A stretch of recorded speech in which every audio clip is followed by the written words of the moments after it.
on over here and tell us what we're looking at here. Well, this is Jarvis Square. Jarvis Square is the brainchild of Dan Sullivan. Dan Sullivan's grandmother used to own this building.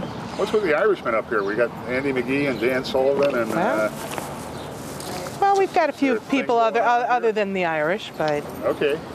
But anyway, this is the brainchild of Dan Sullivan. What he decided was that he had these commercial spaces, and he originally was going to try to rent these delis, but actually the Charmers Cafe and the Dagel and Beli, which is a lot of fun, is actually run by Dan Sullivan, and then he's rented out these other spaces.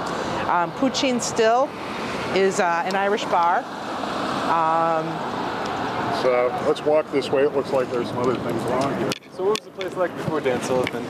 You know, just kind of boarded up commercial or old commercial, you know, just not a lot of excitement.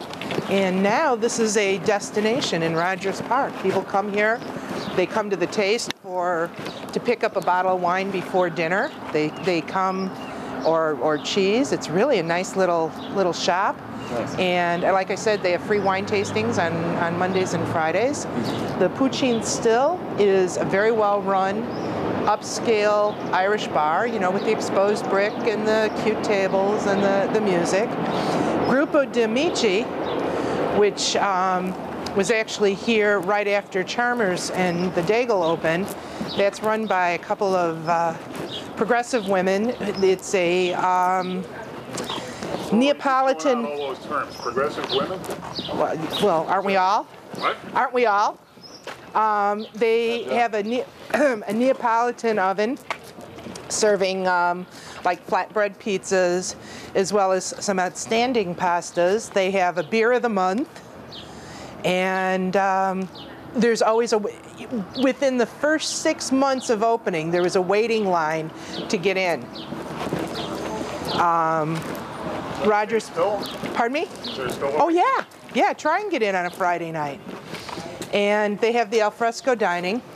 So on a Friday night, this is the dining strip that you... No, it's not the dining strip. It is one of many dining strips. I don't want to say it's the dining strip because we have lots of nice restaurants. I talked first about Morslin.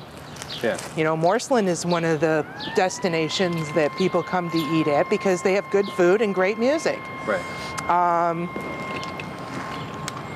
Let me see where else. And then across the street, you've got the, well, right across the street here, there's Luzat, which is a Indian and Pakistani restaurant. Very tasty. And actually right here at the corner, there's going to be another restaurant. I can't remember the name of it. It's somebody's ale house is what's proposed there. And they have another restaurant in Evanston. O'Malley's? Pardon me? O'Malley's? No, I don't think so, but I can't remember the name of it. I'm sorry. I can get that for you. Okay. But that's going to be right over here too, and that'll be another continental, like a Tommy Nevins or something like that, and like it's in Evanston. It's a similar type of fare, continental bar food type of a place. And we're all looking forward to it. You're right around the corner here from the fabled Heartland Cafe, aren't we? Well, the Heartland Cafe is a 30-plus-year-old establishment in Rogers Park. Who owns? Michael James and Katie Hogan. And they started that 32. And they are progressive. They are very progressive. I had missed that as we were coming along because I ended up at the end of Clark Street and Luntz the other way. But Michael James and Katie Hogan started that 32 years ago. Started out as one of the 1970s vegetarian restaurants. And now they have great beers, entertainment. Michael hosts a radio show with through Loyola's radio network. I can't remember the name of it. And then he also has the Red Line Tap, which has live music and bands, and it's really a fun place to go. That's why I said there's not any one destination where people go. There are several in Rogers Park. Heartland being one of my favorites as well. Okay. React to this, Connie. I had also heard that Evanston is a real destination for a lot of Rogers Parkers. Well, you know, it's unfortunate. For restaurants and nightlife. It's unfortunate that I mean, I go to Evanston if I'm from time to time. I mean, I try not to leave Rogers Park, but I do go to Evanston from time to time.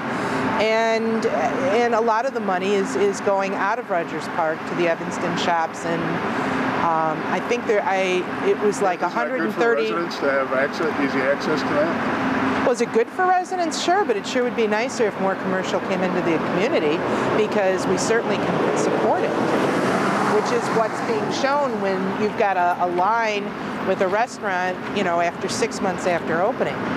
And, you know, it's a very supportive community of restaurants that can get past all the political barricades.